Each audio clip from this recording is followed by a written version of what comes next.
ദാഹിമോൻ school വിട്ട് വന്നതേ ഉള്ളൂ കേട്ടോ. അപ്പോൾ ദാഹിമോൻ വന്നതും ഐസ്ക്രീമും കിറ്റ്കേറ്റൊക്കെ കഴിച്ചുകൊണ്ടിരിക്കുകയാണ്. അപ്പോൾ ഷൈജേട്ടൻ വരുമ്പോൾ കൊണ്ടുവന്നതായിരുന്നു.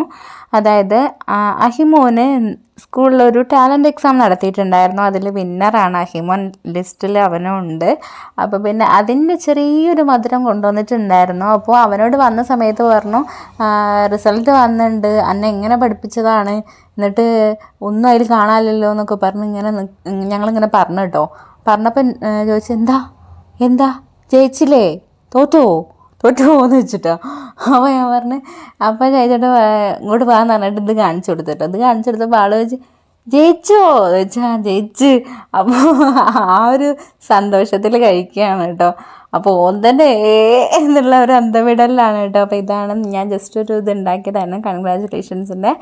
അങ്ങനെ വൈകുന്നേരമായപ്പം ഞങ്ങളിതാ കളിക്കാൻ വേണ്ടിയിട്ട് ഇറങ്ങിയതാണ് കേട്ടോ. കുറച്ച് ഡേയ്സ് ആയപ്പോൾ നമ്മളൊരു ഷട്ടിലും ബാറ്റും കളിക്കാൻ തുടങ്ങിയിട്ട് എത്ര ഡേ കളിക്കുമെന്നറിയില്ല. ഇടയ്ക്കൊരു മടുപ്പ് തോന്നിയിട്ടുണ്ടെങ്കിൽ നിർത്തും. അതായത് എന്തെങ്കിലും ബിസി കാര്യങ്ങൾ അങ്ങനെയൊക്കെ ആവുന്ന സമയത്ത് നമുക്ക് കളിക്കാൻ പറ്റില്ല കണ്ടിന്യൂസ് ആയിട്ട്.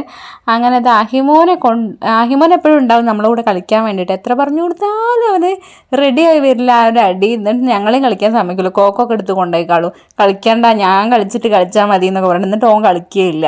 അപ്പോൾ കോക്ക് എടുത്തിട്ട് കൊണ്ടുപോയതാട്ടോ. ഞങ്ങൾ അവിടെ പോസ്റ്റായി നിൽക്കുകയാണ്. കൊണ്ടുപോകാന്ന് പറഞ്ഞിട്ട് കേൾക്കുന്നേ ഇല്ല. അവൻ മെയിനായിട്ട് വരുന്നത് സൈക്കിൾ ഓടിക്കാനോ, സൈക്കിളും കൊണ്ടിട്ട് അതിലൂടെ ഇങ്ങനെ കറങ്ങി നടക്കലാണ് പണി. അതിനാണ് മെയിനായിട്ട് വരുന്നത്. പക്ഷേ ഞങ്ങളെ കളിക്കാൻ സമ്മതിക്കില്ല. ഇടയ്ക്കിട്ടിട്ട് ഇങ്ങനെ മുന്നിൽ വന്ന് നിൽക്കും. അപ്പോൾ നമുക്ക് അടിക്കാൻ പറ്റില്ലല്ലോ. അങ്ങനെ ഫ്രണ്ടിൽ വന്ന് നിന്ന്, അല്ലെങ്കിൽ കോക്ക് എവിടെയെങ്കിലും വീഴാണ് അതെടുത്ത് കൊണ്ടുപോയിക്കാളും, പിന്നെ തരൂല. അതൊക്കെയാണ് ആളുടെ ലീലാവിലാസങ്ങൾ. ഇടയ്ക്കാണ് ഇങ്ങനത്തെ പരിപാടികളിലൊക്കെ വരുന്നത്. അല്ലെങ്കിൽ അവിടെ ഇവിടെയൊക്കെ പോയി കളിച്ച് നിന്നോളൂ. ഇങ്ങനെ വണ്ടി ഓടിച്ച് തന്നെ ചുറ്റും നടന്നോളൂ. അപ്പോൾ ഞങ്ങൾ കുറച്ച് നേരം കളിക്കാമെന്ന് വിചാരിച്ചു അഹിമോൻ്റെ കൂടെ. എന്നാലേ അവൻ കോക്ക് തരുള്ളൂ. അപ്പോൾ ഞങ്ങൾ രണ്ടാളും കൂടി കളിക്കുകയാണ്. കുറച്ച് നേരം കളിക്കാനൊക്കെ നിന്ന് കൊടുക്കുക. എന്തെന്ന് വെച്ച് കഴിഞ്ഞാൽ കുറേ നേരം കുനിഞ്ഞുകൊണ്ടിരിക്കണം അവൻ്റെ കൂടെ കളിക്കുമ്പോൾ. എപ്പോഴും താഴെ ഇടുന്നതിനോണ്ട് ഇടയ്ക്കിടയ്ക്ക് കുനിഞ്ഞുകൊണ്ടിരിക്കണം. അതൊരു എക്സസൈസാണ്, എന്നാലും നമുക്കിതൊരു പണിയാണ്. വൈകുന്നേരം ആയി കഴിഞ്ഞാൽ ഒരു രസമാണ് കേട്ടോ. അങ്ങോട്ട് വന്നിട്ട് ഈ ഒരു കളിയൊക്കെ കഴിഞ്ഞ് വീട്ടിലെത്തി കുറച്ച് ദിവസം ഭയങ്കര ബോഡി പെയിൻ ആയിരുന്നു കേട്ടോ. ബോഡി അനങ്ങാത്തത് കൊണ്ട് തന്നെ വീട്ടിലെ പണി മാത്രമല്ലേ ചെയ്യുന്നുള്ളൂ, അല്ലാത്ത ഇങ്ങനത്തെ എക്സസൈസും കാര്യങ്ങളൊന്നും ചെയ്യുന്നില്ലല്ലോ. അപ്പോൾ കുറച്ചൊരു വേദനയായിരുന്നു. ഇപ്പോൾ സെറ്റായി വരുന്നുണ്ട്, വേദനകൾ ശീലമായി വരുന്നുണ്ട്.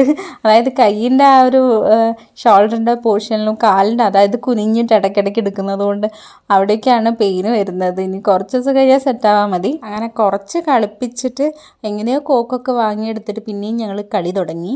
അല്ലെങ്കിൽ ആളെ പിന്നെ കുറച്ച് നേരം കളിച്ച് ഇരുട്ടായപ്പോൾ കണ്ണൊന്നും കാണുന്നില്ല. അപ്പോൾ ഞങ്ങൾ പിന്നെ കുറച്ച് കഴിഞ്ഞപ്പോൾ നിർത്തി. Okay, by.